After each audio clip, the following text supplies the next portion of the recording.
Joe, good morning, man. How you doing today? Yeah. What's up, dude? I was thinking about our show concept last night. I have reptiles. You don't. We have lots of questions. We both this Lots of little questions, always questions. entrepreneurial streak. We talk business, life. I liked all of that, and then I was like, we do this at the ungodly hour of 6:30 in the morning, Central Time every week. Um, Mm-hmm. we're just, gluttons for punishment, carving out our brave new world of early morning reptile coffee business life talk that we do every week, man. Here it is. Every week, here we are. That's what we do. Yeah. And it's unfailing. At this point, it's 2 years. Unfailing, huh? That's a tall order right there to promise people. Okay, continue. Didn't mean to cut you off. Go ahead. No, that's just my thing. We're unfailing. Reliable, persistent, and stubborn. Maybe unfailing. I'm not sure. Yeah, maybe. We were persistent. Yes, persisting. Persistent. That's what unfailing means, right? Yeah. Well, audience, thanks for being here with us while we figure out our life choices. Couple shout outs this morning. I had Robert Vanderclay from Husbandry Pro back in the house hanging out. If you haven't seen, Husbandry Pro's been up to some crazy stuff lately. A little reptile ads project that they got going on. It's a reptile classifieds type site, special features, but it's fully integrated with Husbandry Pro, which is why I was first intrigued to use Husbandry Pro, because I wanted Husbandry Pro and my inventory and information to be integrated automatically to my website. And now here he is back in the audience hanging out, man. How about that? There you go. There you go. Yeah. Because we work with our friends, we work with people we trust. That's the way we build this industry, is we work with people that we know and like to work with. And I think that's what Adam does all the time, is he builds a great network of people that you can trust. So go to Husbandry Pro. There's of course always Cold Blooded Cafe, and then I'm noticing something new on our little. Highly important, Joe. You passed the test. I wanted to see. People know in the background. Joe's sort of the creative sage. Adam handles a little bit of the business. Oh, is that what I am? Joe is the muse. That's right. Joe is the muse, and I go peddle our wares. That's Heart of the Python. That is Bill and Kate Peaver. They're out in Massachusetts. They're a family of breeders, and they are our new advertising partner. Don't worry about Keeper Kane. Keeper Kane moved over to Tuesday night, still in the family. All good stuff going on here. So Bill and Kate, again, family of breeders. They also family of entrepreneurs outside of breeding ball pythons. They have a wildly intriguing, Joe, to me. They have a dog grooming business. And oh, nice. Okay. It's wildly intriguing to me because A, they're very successful at it. So I always like that. But second, one of the things that I've always thought of, like a backup for the car wash spaces, if I need to convert them, would be a dog grooming facility. I don't want to be the one doing dog grooming, but if a business were to move into there, it would be perfect. I could convert the car wash bay into a dog grooming facility pretty fast for a business. Well, you'd have to replace those hoses. Are pretty hard on a car wash. You wouldn't use those for the pet grooming, right? You would lower, you would lower the pressure. Yes, Joe. You would not pressure wash your dog. Okay, that's this is from the mind of a sage. Yeah, I'm glad that you connected those dots nicely, Joe. Yeah, we will not be pressure washing the dog. That's why there would be renovation and update done to the facility. But way to throw the promo right off track here and to instill faith in our new advertisers. Heart of the Python, go check out Heart of the Python. They're working projects like Kate's projects that she is passionate about are Monarch and Puzzle. And then Bill is working Monsoon, and then their daughters are working Sunset and Clown. So Monarch, Puzzle, Monsoon, Sunset, and Clown, family operation. They drive all over. They drove from Massachusetts to Nashville to vend last weekend before, and then they'll be in St. Louis coming up. That's fantastic. Why not, right? Great. I mean, you think about it, you go, oh, I have my work and then I have my family over here. They're putting everything together. They're not going, I got time over here for my work. I got time over here for my family. They're going, boom, let's do it all together. Do it all together. Here's what I'd like to see: a little ROI for the supporters. If you guys go, you can follow Heart of the Python on Instagram. They have a little benchmark in followers coming up. I want to see that pop. It doesn't cost anything. These are people supporting our industry, supporting each other in the industry. Go give them a little follow. You're going to see some cool snakes too. How about that? There you go. Heart of the Python. The information is down below. Heart of the Python. That's awesome. That's good. Yeah. Did you have a good week? What's I want to hear a little bit about your Thursday night last week. Something I've realized is that Thursday mornings are pretty far removed. I get so like caught up in what's going on right now that I forget that I had like exciting stuff the past week. Like, I don't even want to go back in time, but last week's show, I forgot to talk about the 2 shows that I had that previous weekend. And then I had a show this weekend. And in the middle of all that, I think you're asking about on the eve of Halloween, not Halloween night, the prior night, we did the full live performance of the Rocky Horror Picture Show soundtrack, man. Played it live with a band, and it was fun, man. We had a really good time. I think that, you know, you're always biased, but I think that we played really well. I think the show was a very good show, and from a technical performance standpoint, I think it was the best that we had done after the rehearsals. So I was really happy. Yeah. Nice. That's great. That's awesome. And it was a riot. So it was good. And did you get dressed up? Only a little bit. I got a little eyeliner put on, you know. Oh, okay. I said, the lady doing the makeup lady, she said, what do you want it to look like? I said, I want Keith Richards. When I think of eyeliner on men, that's what I want. And she said, okay. So, you know, I had a little wild Keith Richards look. And then I cut the sleeves off of a t-shirt, threw on a vest, put on my boots and my jeans and my chain wallet, and went and my aviators. So I had the aviators on, and then midway through the show, I take them off, and, you know, you get the eyeliner. Oh, okay. Yeah. Oh, a little showmanship. Mostly I just couldn't read the music in the dark with the aviators on. But yeah, we're gonna go with showmanship. So look at this, $10 in the jar this morning. How about that, Elias? Thank you. I appreciate it. Go check out Creative Reptiles on Instagram, guys. Always busy on there. So that was good. And then I went down to Des Moines, Iowa on Sunday to vend. Des Moines is it's a smaller show, and it has almost like a local show feel, except that it's done really, really well. It's done in a Hilton Garden Inn, nice, ballroom. Yeah, ballroom's the right word for it. The facilities are great, so you feel like a good interaction with everybody there, and it's not overcrowded, but it doesn't feel like a flea market. It's not presented that way in all animal vendors, which is always a nice angle as well. So that's really a good cool. Show. Yeah. That's awesome. And how did you do specifically? I did solid. I sold 6 animals, 1-day show, and some friends live in Des Moines, so I don't have to pay a hotel. I crashed with them. So it works out. Gross revenue, not the most that I do on the circuit, but overall expenses, very low, high level of fun, good level of gross revenue, all works out. That's good. Sounds good. You know, I'm adjusting to you could probably tell I'm adjusting to the time change. Yeah, you got a little sunshine on your shoulder. I know. I don't really know what sunshine on my shoulder. Yeah. I don't really know what to do. Let's see if I can switch this up a little bit. Sorry. Oh yeah, that's good. There you go. Then I can lean back like this. Oh yeah, you can lounge like you're relaxing. So that was before. That was 2 weekends ago. Right? No. I did Rocky Horror Picture Show. Okay. Recuperated on Friday. Oh yeah. Saturday packed up and hit the road.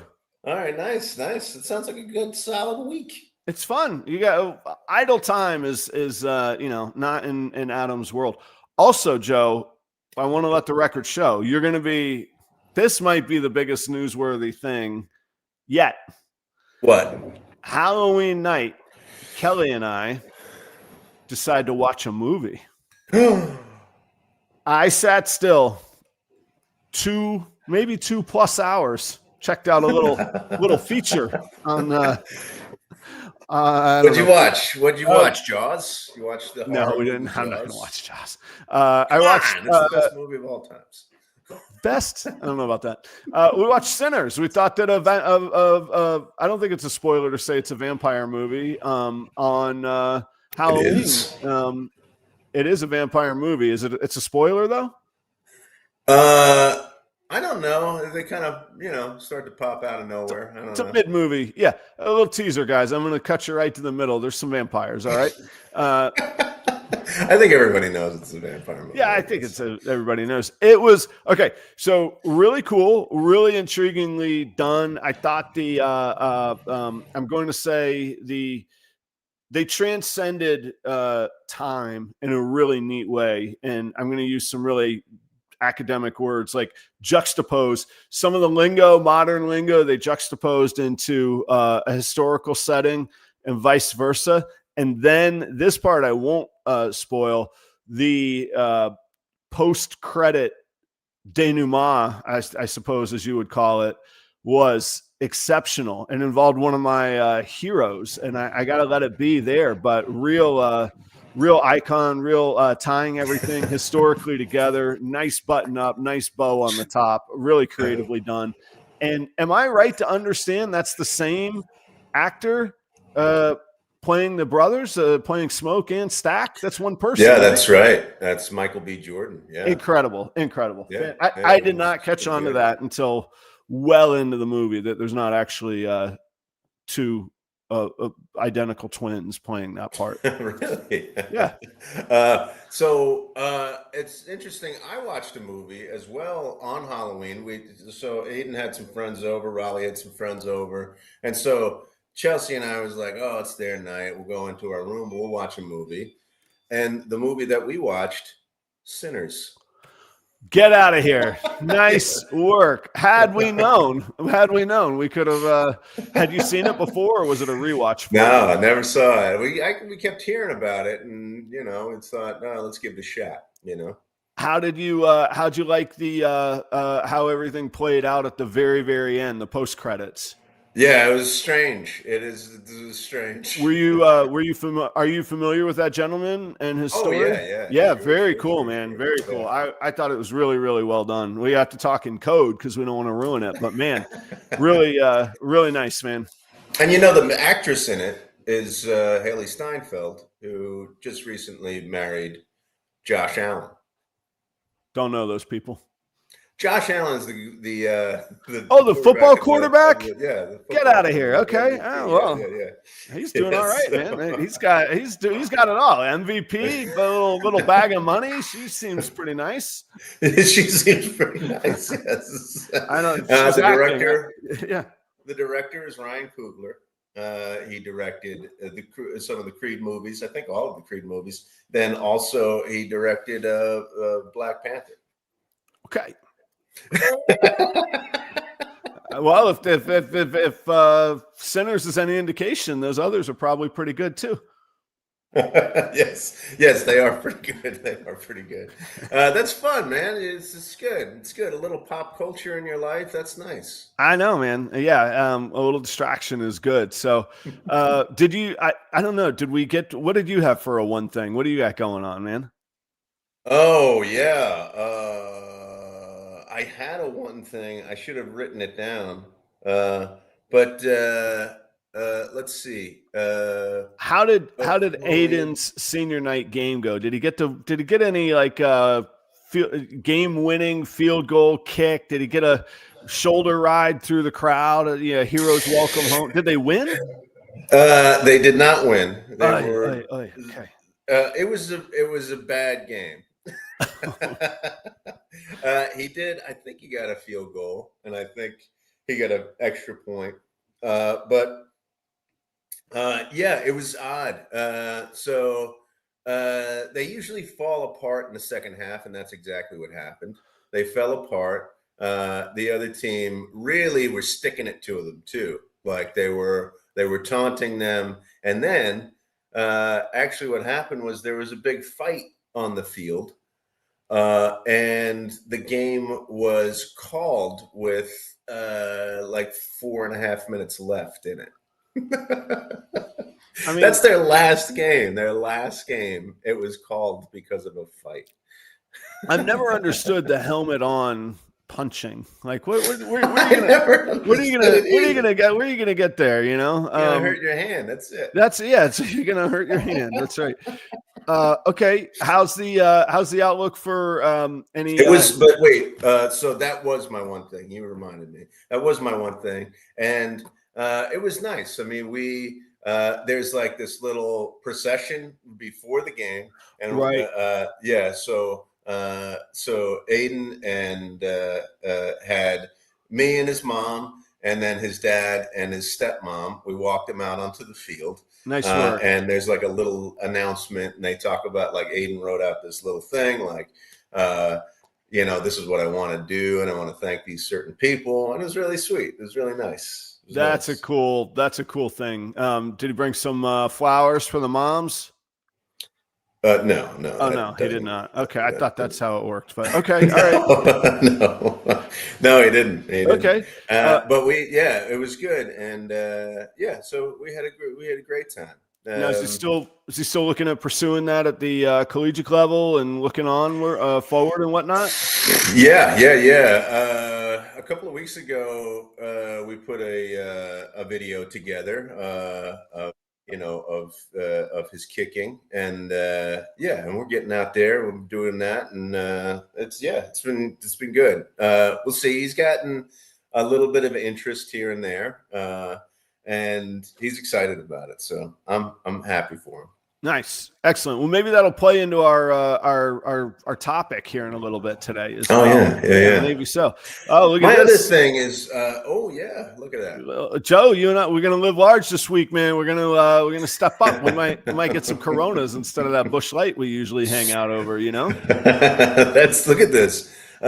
43 snakes in 9 days. Yeah, Holy that's smokes. a solid haul. Even That is a haul, boy. not that he Holy is, but even smokes. if Troy were selling $100 snakes, that would be a solid haul. But I happen to know he's a little higher than that. That's great. Congrats, man. That's fantastic. That's great, Troy. Yeah. Congratulations. I have to echo some of that sentiment. I did not sell 43 in 2 days or 2 shows, but the run of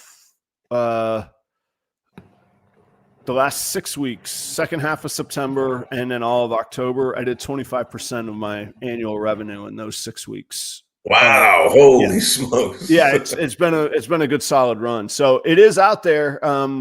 Is it at the prices that we want? And are they banging down the doors? I don't know, but I also know it wasn't promised to me to be easy either. So cool. Little hustle, that is interesting though, that I mean, I wonder, my first question is that is that a boon for the industry, or is it just a boon for you guys? Is there something that's, is like, are we hitting some stride as an industry where we're going wow, people are really buying a lot of snakes right now?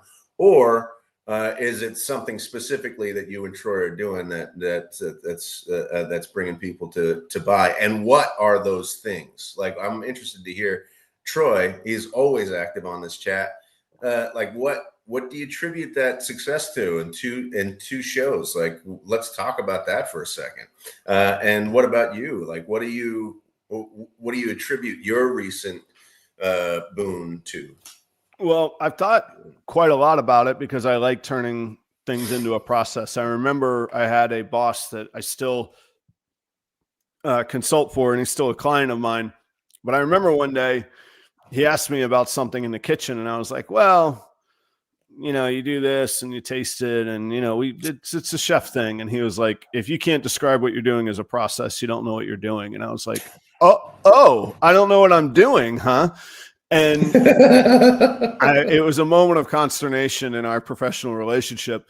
However, that has since stuck with me to where things have to be turned into a process for me. And that's how they become repeatable and consistent. So when I have a good experience, I say, what was that process? How did I arrive there?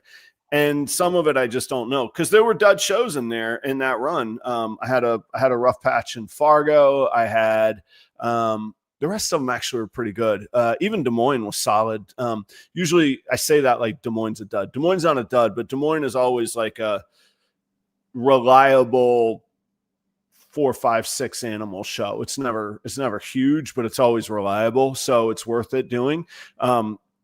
It's the Subway sandwich shop of my circuit. You know what you're going to get there. It's always pretty consistent. It's, it gets you by. So, but I think there's a few things. One is there are less sellers in the market right now, in my experience. Now the big national shows, they always sell out. There's always going to be full house of breeders there. I'm seeing less ball python breeders in my regional market. So just by that factor, it means if I have inventory, it kind of raises my boat because there's other people not there. The other thing is now I've been in this market over 2 years. So I've really built, people see me. They trust me. The brand trust. Oh, he's still here. Oh, he's back. Look at this guy. He's everywhere. Let me check out what he's doing. He's consistent. He's clean. He's well presented. And then the animals at the end of the day, it's the animals that speak for themselves. They look good. Troy mentioned an average sales price of $310. There is a sweet spot right now between like $250 and $500 where you can make some money. Now, I interviewed a guy on Tuesday night on my show, 20-year-old businessman, 20-year-old. He's doing about 20 grand a month in gross revenue. Average sales price, $1,250 per snake. Wow. Okay. Little different business model. I like the ring of it, though. I got to tell you, I like how that sounds pretty good. And he stopped in on this show too a few times, right? Clayton, I'm not sure if he has or not. But what I'm saying, to answer all of your questions, Joe, I think it's a culmination of quite a few things. There is a market there. I think there's a little less saturation than we've seen. And I won't speak for Troy, but I think he does as many or right about as many shows as I do. He works his butt off. He's active in his market. People see him. They remember him. He's got a great show set up, a memorable presence at the shows when he sets up. And it's a good size presence. It's at least 2 tables. It might be 4 table end caps that he does now, but so all of those things make you stand out in a show and make you look like a reliable, and he is a reliable resource. So I'm 43 snakes. I'm interested in the size of his collection or his size of his inventory. Because 43 snakes for a certain inventory is going to be a kind of a chunk. And does that at all affect your thinking? What do you mean? Like, am I willing to sell them, or am I worried about running out of inventory? Yeah. I mean, you have said, like, I'm not worried about running out of inventory. That's right. But I mean, okay, if you have 300 snakes and you sell 50 of them off, I mean, I guess it's still 250 snakes. Right. Yeah. It kind of cuts into the possibilities of what you can do in the future, right?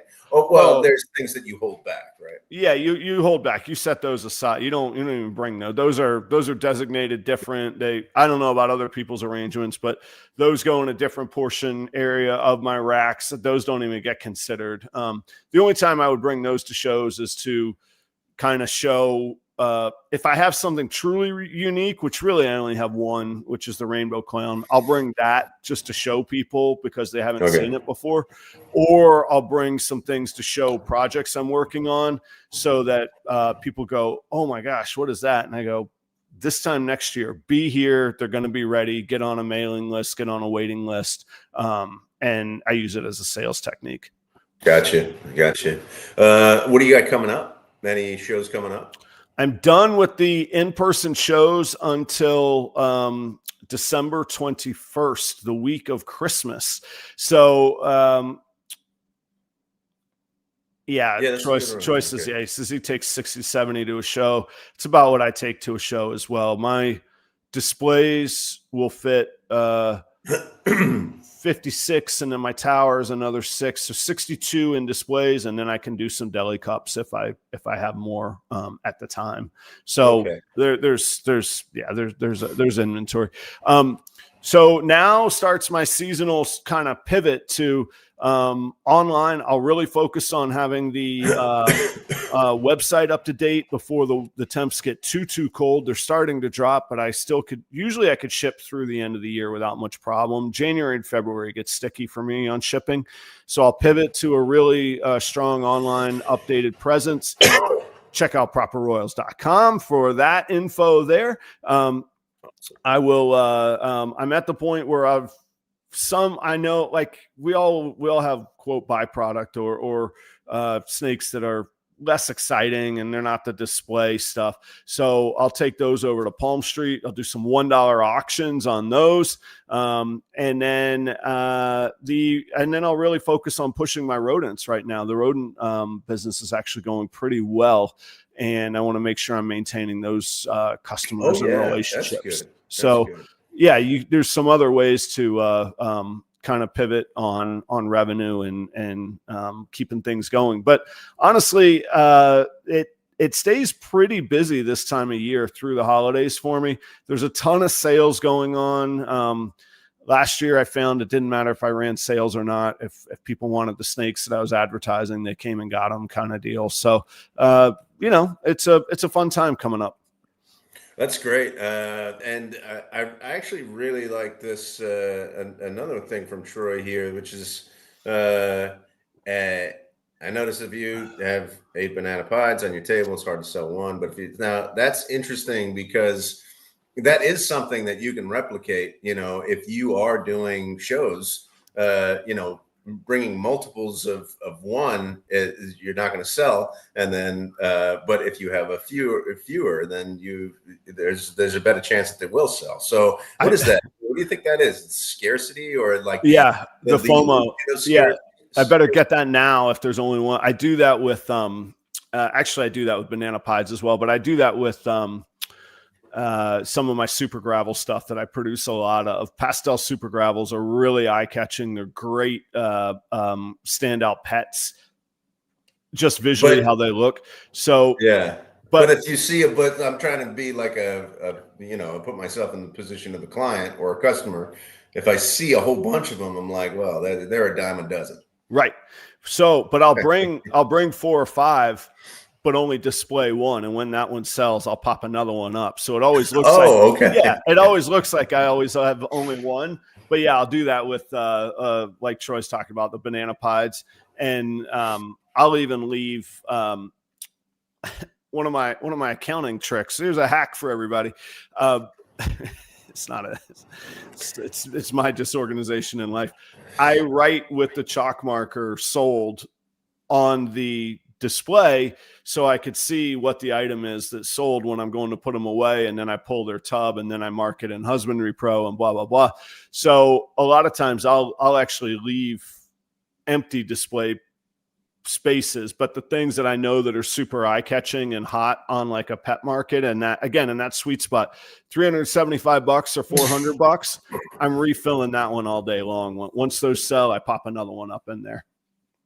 That's good information. I mean, that's great for people who are just starting out and going out to shows and stuff like that. It's just like, I think is that something that would be something that you would just learn by experience, I think. Yeah. And I can't really quantify it, but I think like buyers seeing 6 display things marked as sold is like, ooh, a lot of people trust this guy. So like you're playing all these, you're just dialing all these little knobs all day long, just tweaking these little things. It's funny. We've been talking about this for a couple of years, 2 years that we've been doing this show, and those little details. I don't think I've ever heard any of you guys talk about those little details, and that's just I think that's just common stuff that you would do, just in any business. But still, I mean, that sounds like a little trade secret, I guess. Yeah. Oh yeah. Yeah. There's I have a band that I really like. I don't have the band. There's a band that I really like called Social Distortion, and I've seen them, I don't know, 15 times in the past 15 years. Who knows? I always go see them whenever they come by. Mike Ness, the lead guy, I can almost tell you like when he's going to tell his one-liners or hit a certain joke in the show. And it's because it's worked. It's time tested. It's proven. I know he's going to make a joke about, you don't have to be responsible tomorrow. I'll write you a get out of work note. Just here's your doctor's note from Dr. Ness right here. And it's this joke that he tells, and it always kills. And I know it's always coming. And like there's people now that I've been next to, and they're like, dude, you say the same thing they're like, we know what you're going to say to every person. I'm like, I know, I got it down, man. I got my routine. I got my shtick. I got my thing. And well, I mean, that's a perfect transition into what we were going to talk about today. Yeah. Is getting something down and making sure that you have a pitch, a solid pitch. Right. And what are the elements of those things, and how do you do it, and all of that? So I had what drove that idea this week is a little brief story. Funny how life works out sometimes. In the small town, I feel like this small town is becoming like a Norman Rockwell scene in my mind. So in this small town that I own the car wash in, and now has a little reptile facility in, there's a small town bank there, which is where I bank. And I chose that bank because they have a quarter machine, and I could bring my sacks of quarters there, and I don't have to pay the percentage. A big bank like Wells Fargo, who I do bank with, I have all my other accounts there. They were like, no, we don't have a quarter machine. And further, we don't want your quarters. They're like, that actually is not business that we're interested in. I was like, wow, okay, well, at least you're up front. Save me the headache. So, but that actually, you don't want your filthy quarters. Yeah, you keep your quarters, pal. So hey, let me wait before you move on. Let me ask you this, just about coins, okay? So I've had a few discussions, and actually this was on the list of my one thing, which I have a list of, but I just choose one. But okay, I've had conversations about what you don't like to see go into you as a kid, what you don't like to see go into your Halloween bag. And so usually it would be, we have this conversation, and it's like, I hate this candy, or I hate that candy, or Charleston I don't like Chew. Keep it. I don't want it. Yeah, you can have that. You're gonna lose a tooth on Charleston Chew. I don't need that crap. Yeah, so I don't need that crap. Did you, when you were trick-or-treating as a kid, did you receive like a cardboard sheet with slots in it that had pennies in the slots? Did you ever receive that? No, I know what you're talking about. And this is gonna sound mean. I don't mean it in a mean way. I just mean it that it's not the time or the place for it. I would get like a little like bag of either pennies or maybe even a nickel, but then there was a little note about Jesus attached to it. And, you know what I mean? Yes. And I'm not knocking anything other than that's not what I was after that night. I wanted the Reese's peanut butter. Well, even if it's just, even without the note, when I saw pennies somebody coming towards me with that little white cardboard slots, I'd be like, this is not the game we're playing here. That's right. Pal. This ain't it, pal. The game is, I come to your house, you give me candy. That's right. Look, take the pennies, go and get. I'm like Wells Fargo as a little kid. Yeah. I don't want your filthy coins. Yeah. Keep your dirty pennies, your dirty old metal. Get out of here. Keep your dirty pennies, or use those pennies to go buy me some candy. All right. Yeah. Okay. Don't rewrite the rules of the game. They're the game for a reason. They're time tested and proven. Right. Exactly. We're living in a society where there are rules of civilization. And one of those rules is you don't give pennies to little kids when they're expecting candy.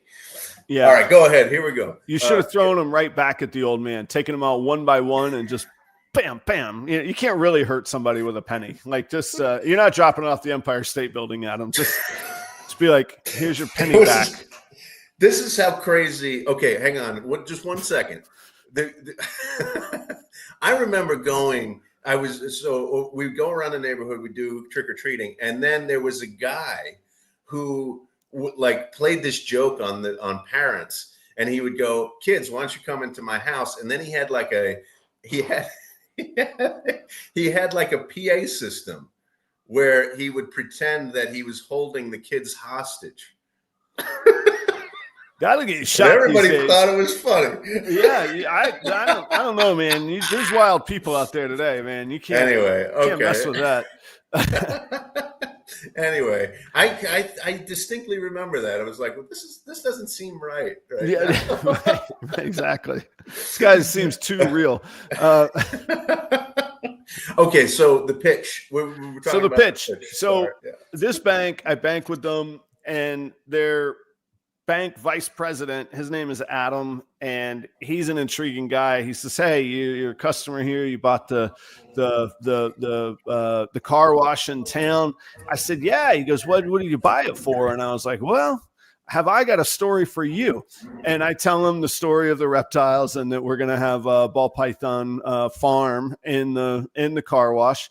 He's intrigued. He's like, "Could I check it out?" I'm like, "Yeah, come have a tour."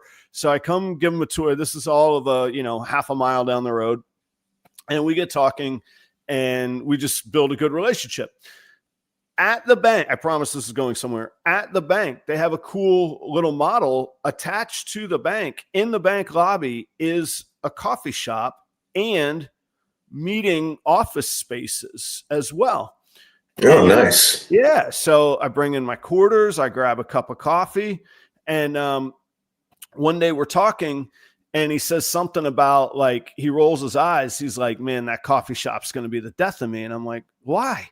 He's like, "It's just some finance stuff." I was like, "What is it? Your cost of goods, your labor? What's going on here? Are you getting inconsistent results?"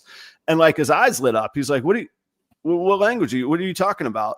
I said, "That's what I did for a living, man." I said, "Look, you got three things. You have to run your cost of goods solid. You have to watch labor, and then otherwise make sure that people aren't stealing from you and that you have a consistent, clean product." And he was like, so we started talking about business.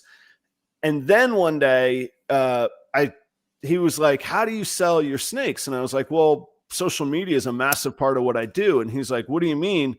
And I tell him about Instagram. I tell him about YouTube. And then I start calculating in my mind. I start sprinkling in some good little nuggets where I'm like, well, like one of my Instagram accounts has like 140,000 followers. The other one, my primary one, that only has coming up on 10,000 followers, but I reach like 100,000 people a month on that. He's like, "I need to hire a social media coach for the coffee shop." And I was like, "What if I put a proposal together for you? I could do that." And that came the pitch. That was last week in the midst of the Rocky Horror Picture Show time. I'm putting together a pitch for this guy.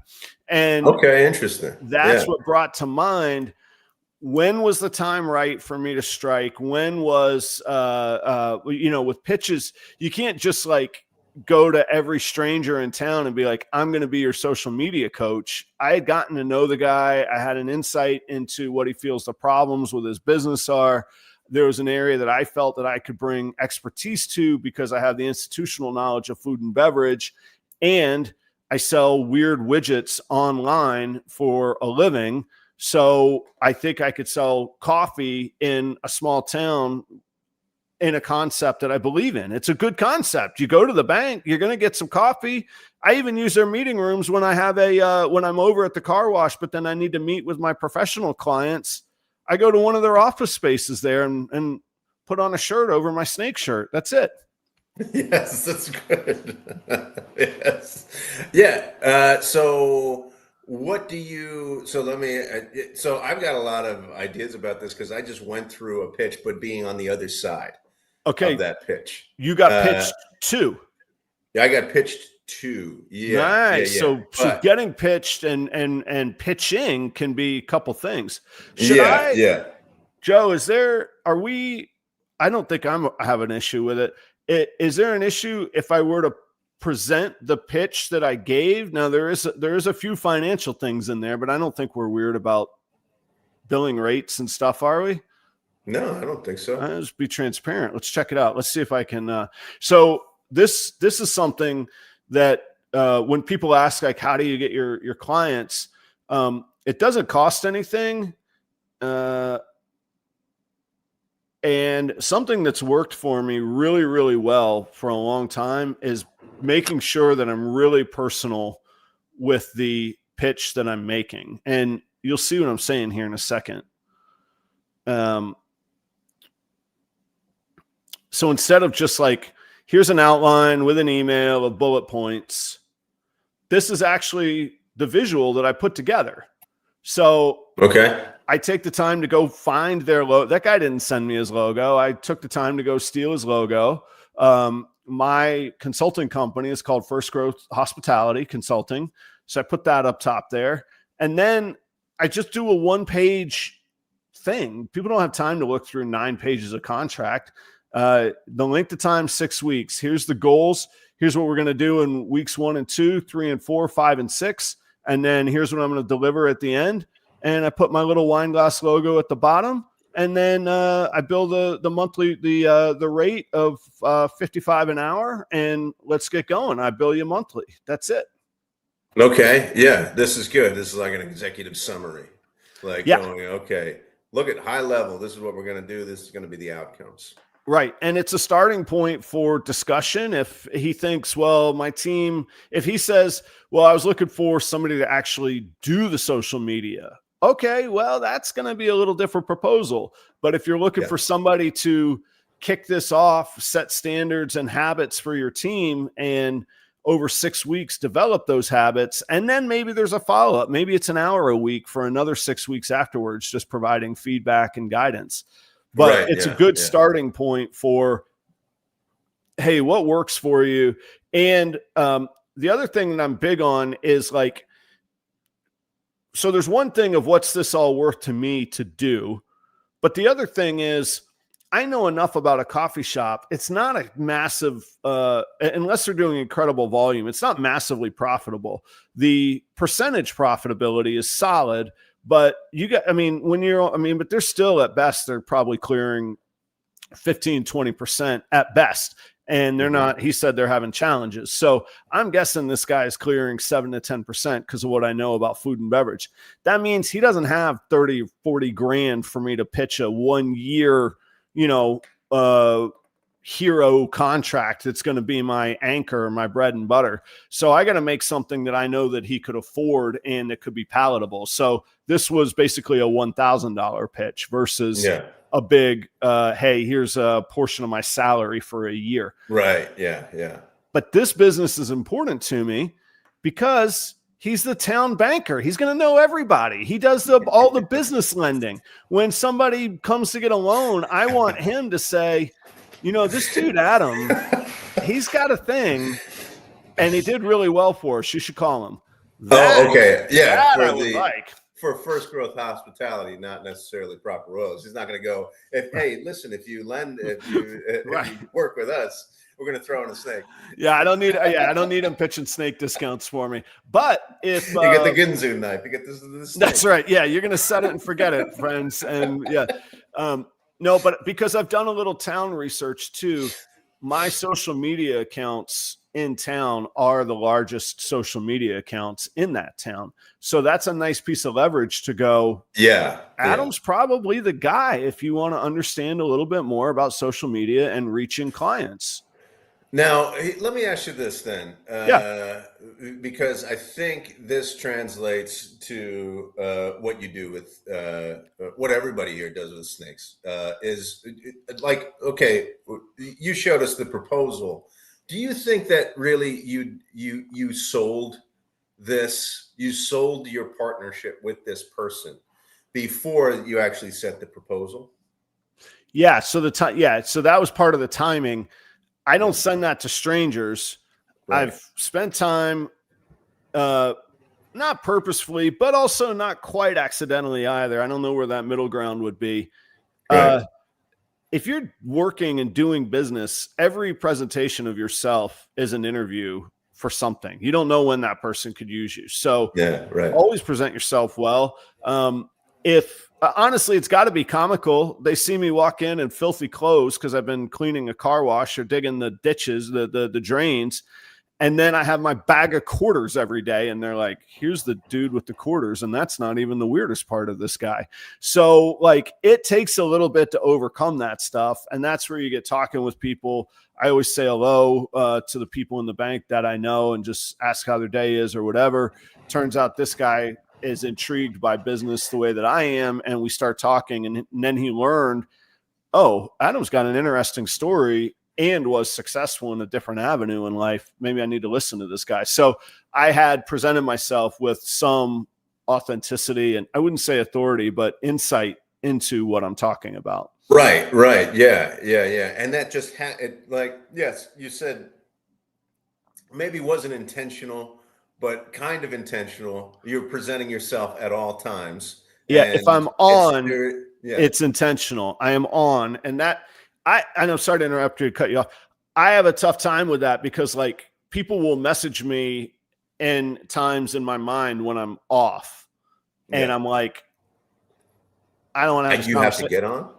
No, I just ignore it until I'm on. And they'll be like, hey, I messaged you last night. And I'm like, yeah, I was off, or I wasn't interested in that, or that topic doesn't fit into what I consider the bucket of our relationship. I didn't want to engage there. So like, I have to be on, and I'm a real like hard line with that. That came at just from years at work. Like people would see me in the grocery store and they'd be like, oh, you don't have your suit and your bow tie on. I'm like, yeah, I don't sleep in that. And by the way, I'm grocery shopping. So have a good day. Yeah.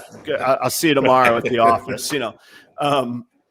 So but when you're on, basically the mindset, you never know what you're interviewing for. And in that entrepreneurial mindset, I'm sort of taking notes of, hey, here's a coffee shop that has challenges.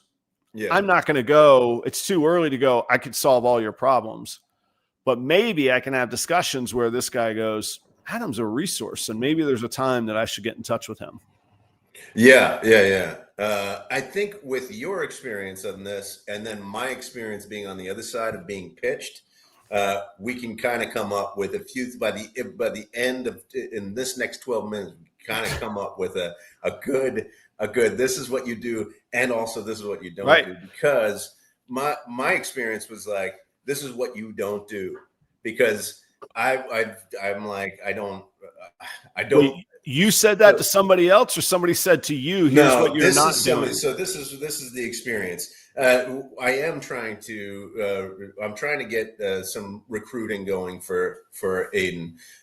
Chelsea and I are doing this. So we put something into some website, and it's like, oh, why don't we get together and we'll talk about the benefits of doing more with us, right? Right. And hang on one second. So Aiden's your stepson. You guys he's a great kicker. Yes. He's a place kicker. He does a little punting too, or not? Does punting as well. Yes. Okay. So he's a versatile kicker, and he's a senior, and he's played his last football game. The rubber's about to meet the road. Are there opportunities out there? What's that going to look like? Right. So we're getting his name out there. And of course we're getting things back. Like, let's get together and talk about what we can do for Aiden. Right. So that he can get into a college and kick in college.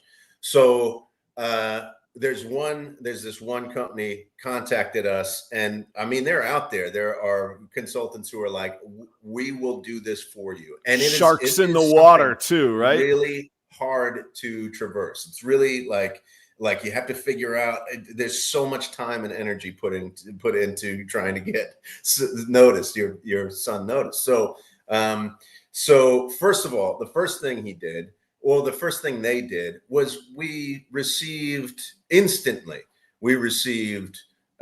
like 3 texts, right?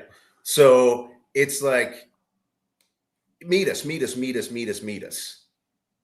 First, it was off-putting, but they got us, right? So we were like, we don't know. Let's just have a meeting. And then we said, let's have a meeting. Then they said, we're going to meet. By the time we met, already I was put off. I was like, you are, yes, sharks in the water. You're circling. You got our information, and now you're circling. And so already it's disingenuous. Yeah. By the time before I even start to talk to this person, it's disingenuous. And then, go ahead. Let me interject really quick. I don't have experience in this space. However, and I'm removed from all these companies now, so I don't care if they don't like me saying this or not. I worked for the PGA Tour until 2012. When I moved back to Jacksonville in 2021, one of the previous executives in the the legal department of the PGA Tour had left, had invested in a club, and brought me in as a consultant for their food and beverage department. This is right at the time that the NIL changes in the NCAA came about. Essentially, those of y'all that don't know what I'm talking about, you could pay collegiate athletes now. And the entirety of the legal, I say the entirety, that's too much. A massive portion of the legal department, when NIL became legal, name and likeness, AKA paying players, became legal, they immediately left their executive positions at the PGA Tour to get into the world of representing student athletes and all I can say is that tells me it's nothing but a shark infested Wild West free for all. If people are willing to leave executive positions at iconic sports brands to go become NIL agents. Continue. Yeah, because you're asking, so the whole situation is asking parents to do something that they've never done before and probably never will again. Right. And so you're looking for help. You are looking for help. And you're going, what the hell do I do here? Now, but the first thing is don't pounce. Like if there's an opportunity to pitch something, don't pounce. Stop pouncing, because already I'm like, I don't want to be sold to, but I'll take the meeting. Let's take the meeting. So we take the meeting, and it is so formulaic. It's okay. Let me ask you what your needs are. What are your goals here and all that? I've been through so many of those types of meetings that I go, okay, stop. Don't do a formula. Don't go, okay, you obviously have been trained by somebody who says, this is the formula. These are the questions that you need to ask, get their needs, and then say how those needs can and so already I don't want to talk to this person, but I've taken the meeting, and then it starts and I go, why have I taken this meeting? Mm-hmm. Why have I taken this meeting? Because it is a formula, and all of the interest that he has in the person that I really love is like, it seems so disingenuous to me at that point. So I just go, I just shut down and I go, okay. And then Aiden's there with me, and I wouldn't call Aiden like business savvy at all, but he was smart though. He was smart during this meeting. The guy starts to ask him questions in front of me, like, Aiden, do you think that this program would be good for you? He's trying to get Aiden to say, like, I want you. I'm in love with it. He wants the emotional connection. I love this. Yeah, I love this, and I need this, so that it makes it more difficult for me to say no to my son. He's put me in the position that I have to say no to my stepson, right, as opposed to saying no to him. Exactly. Again, completely disingenuous. Now, the thing that you said about your interaction with this person. So there's a few things in my story where it's like, don't pounce, don't be disingenuous, don't be formulaic. If there's got to be some kind of, there's something organic about the relationship, right? Now, what you said though, that I think is super important in making a pitch is, and you said it anecdotally, and it wasn't really a point of yours, but I do think this is really, really important, is when you first started introducing the interaction, the guy said, and maybe he didn't say this, but you're saying it figuratively. He said, wait, what language are you speaking? Yeah. I think the language that you use is probably one of the most important things, that you have to figure out the right language to use. You have to figure, not necessarily like get like, oh, let me figure out your needs and then plug in my services to those needs.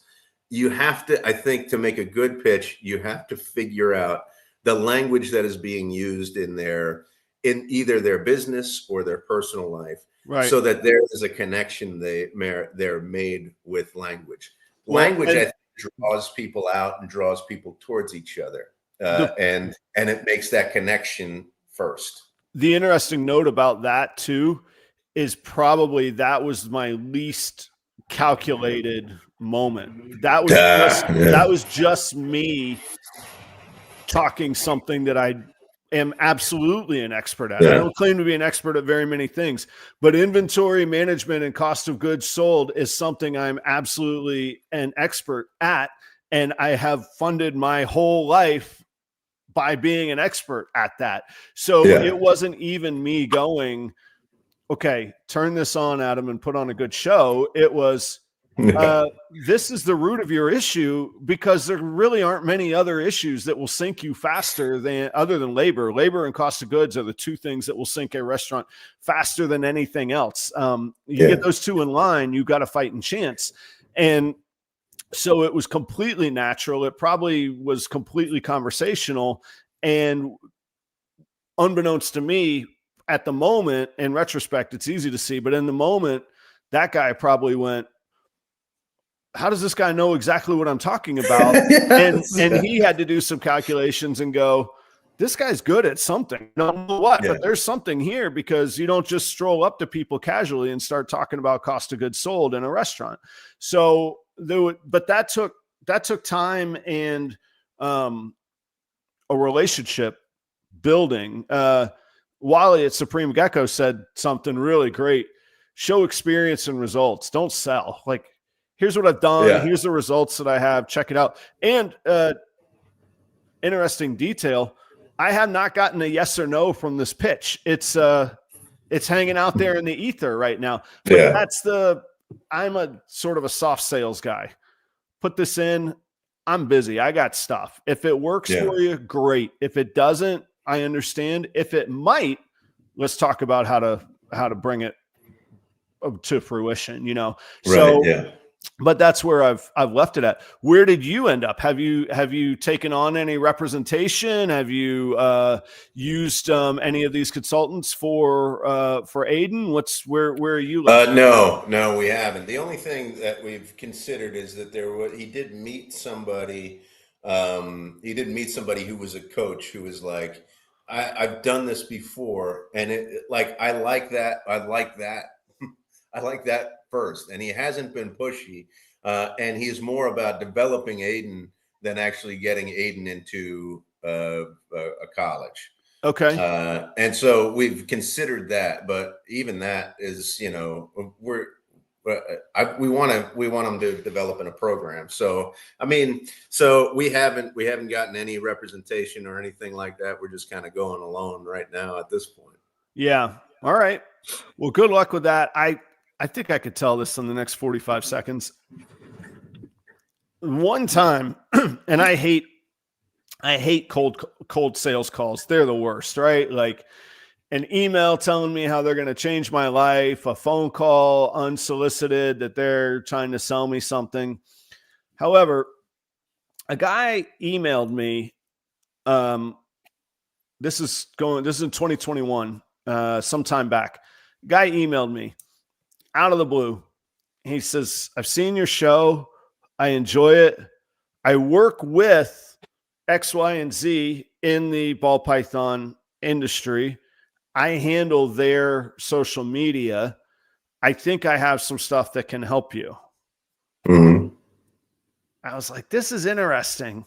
Got my attention a couple things. It was personal and truly personal. He knew details from something I had worked on. Mm-hmm. And then he dropped names in the industry that he had worked with. I didn't get back to the guy, but I immediately called those names in the industry. And they gave him a good reference.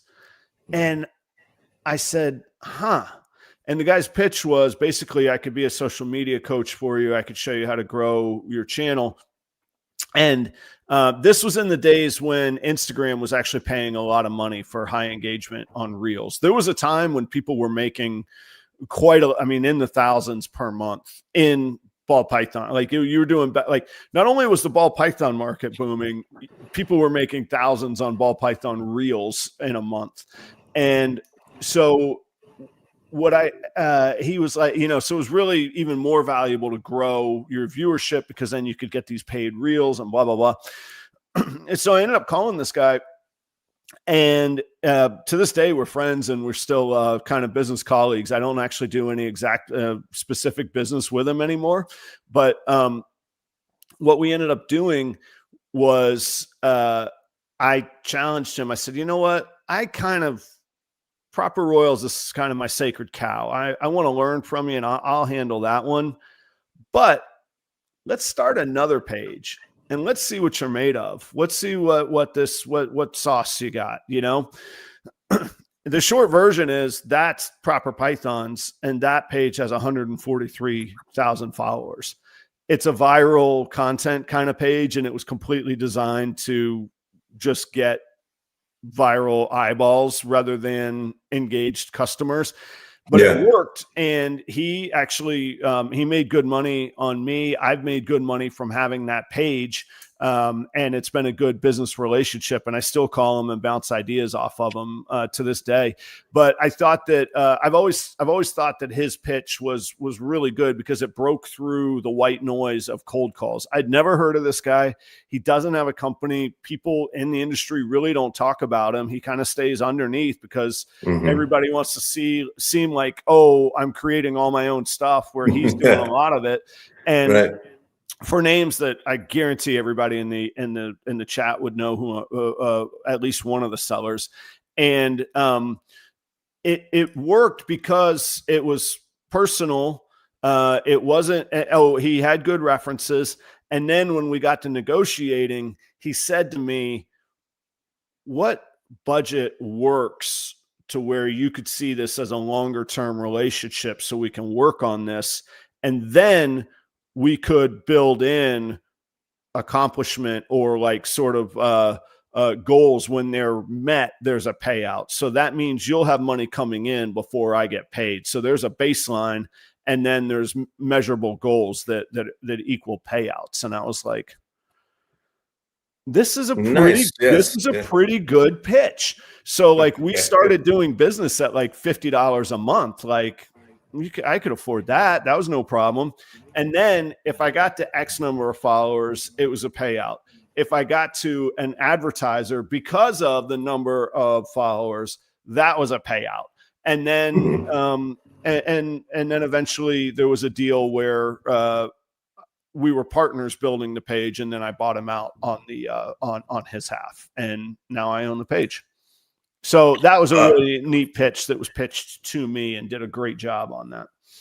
Yeah, I think from this conversation, hopefully people can get a few gems of maybe not, this is like from consulting angles or whatever, but I think the same thing goes for, when you're at a show, when you're vending at a show, exactly right. Find the language, right? Find it and get personal. Let people know your references. I mean, those are just common, regular things that you can use in a pitch.